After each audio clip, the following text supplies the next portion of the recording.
16वां साल 16वां साल आया एक अजनबी की तरह, पास आकर भी एक दूरी पर खड़ा रहा। मैं चुपचाप उसकी ओर देख लेती, वह कभी मुस्कुराकर मेरी ओर देख लेता। घर में पिताजी के सिवाय कोई नहीं था, वह भी लेखक जो सारी रात जागते थे, लिखते थे और सारे दिन सोते थे। माँ जीवित होती तो शायद 16वां साल और तरह से आता, परिचितों की तरह, सहेलियों दोस्तों की तरह, सगे संबंधियों की तरह। पर माँ की गैर हाजिरी के कारण जिंदगी में से बहुत कुछ गैर हाजिर हो गया था। आसपास के अच्छे बुरे प्रभावों से बचने के लिए पिताजी को इसमें ही सुरक्षा समझ में आई थी कि मेरा कोई परिचित न हो, न स्कूल की कोई लड़की, न पड़ोस का कोई लड़का। 16वां बरस भी इसी गिनती में शामिल था और मेरा ख्याल है इसलिए वह सीधी तरह घर का दरवाज़ा खटखटाकर नहीं आया था, चोरों की तरह आया था। वह कभी किसी रात मेरे सिरहाने की खुली खिड़की में से होकर चुपचाप मेरे सपनों में आ जाता, या कभी दिन के समय जब मेरे पिताजी को सोए हुए देखता तो वह घर की दीवार फांदकर आ जाता और मेरे कमरे के कोने में लगे हुए छोटे से शीशे में आकर बैठ जाता।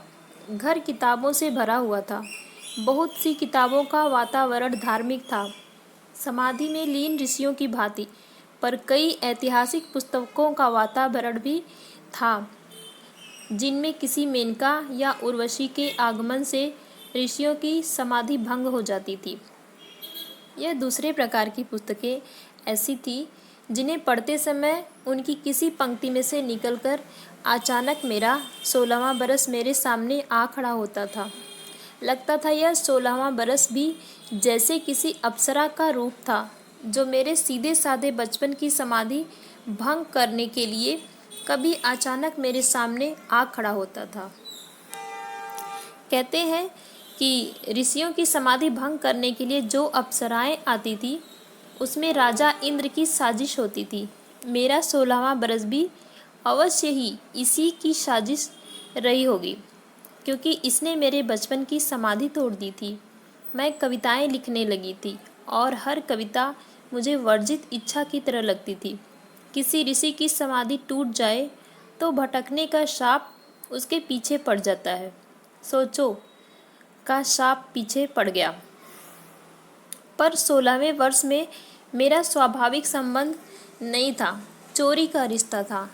इसलिए वह भी मेरी तरह मेरे पिता के आगे सहम जाता था और मेरे पास से परे हटकर किसी दरवाजे के पीछे जाकर खड़ा हो जाता था, और उसे छिपाए रखने के लिए मैं एक क्षण जो मन मर्जी की कविता लिखती थी, दूसरे क्षण फाड़ देती थी और पिता के सामने फिर सीधी सादी और आज्ञाकारी बच्ची बन जाती थी। मेरे पिता को मेरी कविता लिखने पर आपत्ति नहीं थी, बल्कि काफिए रदीफ की बात मुझे मेरे पिता ने सिखाई थी। केवल उनका आग्रह था कि मैं धार्मिक कविताएं लिखूं, और मैं आज्ञाकारी बच्ची की तरह वही दकियानुसी कविताएं लिख देती थी। उम्र के 16वें साल में हर विश्वास पारंपरिक होता है, और इसलिए दकियानुसी भी। इस तरह 16वां वर्ष आया और चला गया। प्रत्यक्ष रूप में कोई घटना नहीं घटी। वास्तव में यह वर्ष आयु की सड़क पर लगा हुआ खतरे का चिन्ह होता है कि बीते वर्षों की सपाट सड़क खत्म हो गई है। आगे ऊंची नीची और भयानक मोड़ों वाली सड़क शुरू होनी है, और अब माता पिता के कहने से लेकर स्कूल की पुस्तकें कंठस्थ करने, उपदेश सुनने को, मानने को और सामाजिक व्यवस्था को आदर सहित स्वीकार करने के भोले भाले विश्वास के सामने हर समय एक प्रश्न वाक्य आ खड़ा होगा। इस वर्ष जाना पहचाना सब कुछ शरीर के वस्त्रों की तरह तंग हो जाता है। होठ जिंदगी की प्यास से खुश्क हो जाते हैं।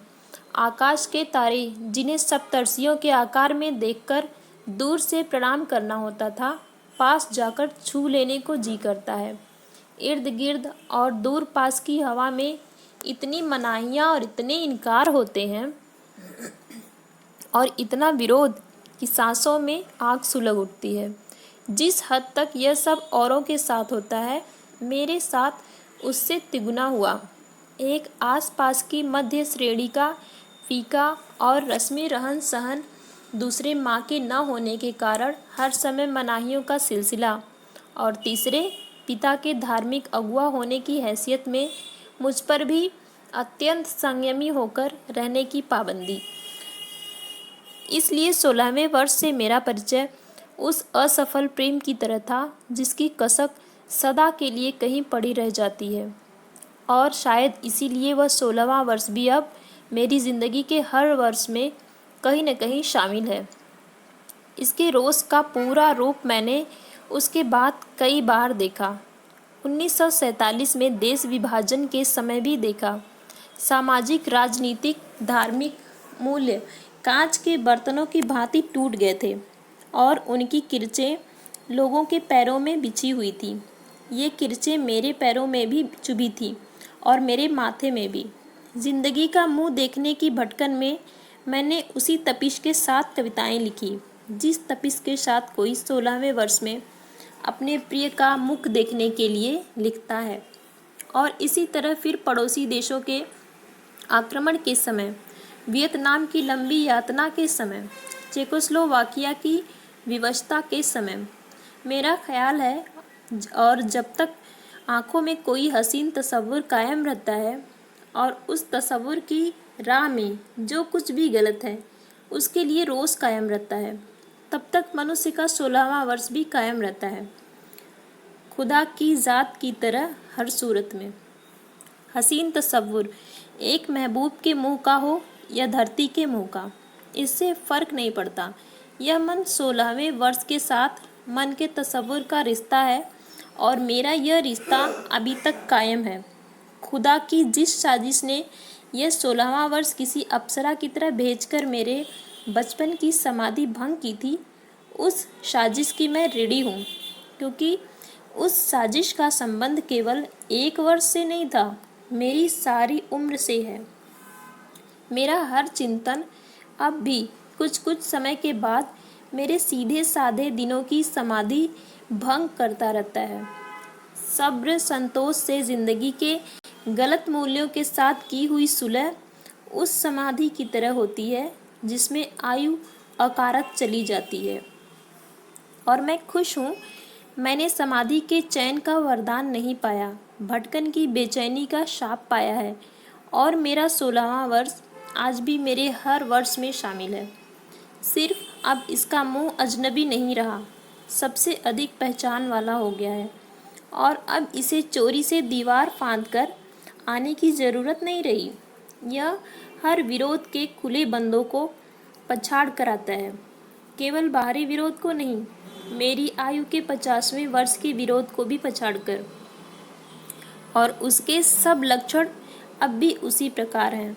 जब भी इर्द गिर्द का सब कुछ तन के कपड़ों की भांति रूह को तंग लगता है, होंठ जिंदगी की प्यास से खुश्क हो जाते हैं, आकाश के तारों को हाथ से छूने को जी करता है, और कोई अन्याय चाहे दुनिया में किसी से और कहीं भी हो, उसके विरुद्ध मेरी सांसों में आग सुलग उठती है।